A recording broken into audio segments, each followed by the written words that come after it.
Good morning. Today we're going to talk about how quitting an addiction or a bad habit is a lot like working out. So the not so secret to working out, to getting bigger, to getting stronger is something called progressive overload.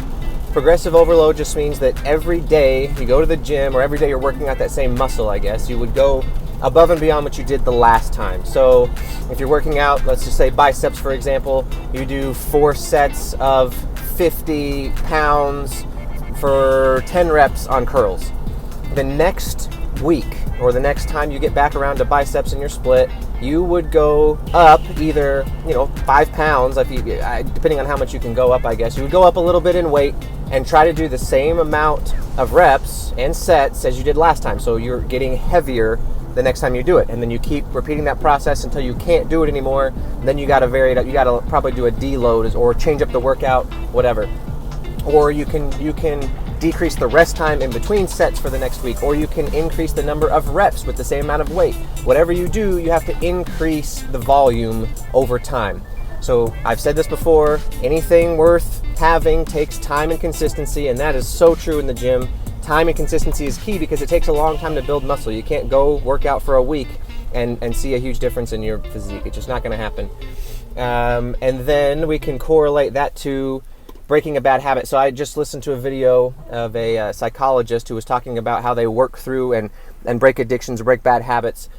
And it's slow. Time and consistency is key. And I think just like in the gym, you've got to record it and basically try to one-up yourself. So every day you're going to have a set schedule of the next thing that you do. So I wish I would have thought of an example of this before, but so you have a bad habit and one day you go 6 hours. So you go 6 hours without doing that bad habit, whatever it is. Well, the next day your goal needs to be to go maybe 6.5 hours, or depending on what it is and how addicted you are, I guess maybe it's 6 hours and 15 minutes. It all depends on how much motivation you have and how passionate you are. You're going to screw up. And just like, progressive overload in the gym, your progress is going to go up and down. It's going to waver. It's not going to be, just straight up a line.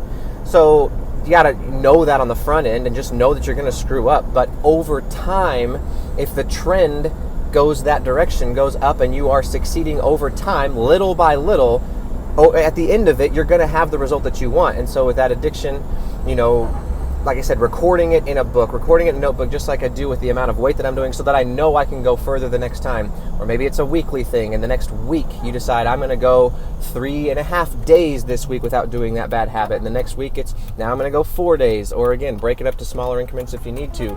But that is, I'm not a psychologist, I don't know anything about this, but hearing him describe it, and that sounds like that's pretty typical, the way that they do this, and they have you record it. You're, of course, checking in with them. If you're in counseling to break a habit, or an addiction, then you're going to counseling, and they're walking you through this and say, okay, how did you do this week? How hard was that? How did, all those sorts of things.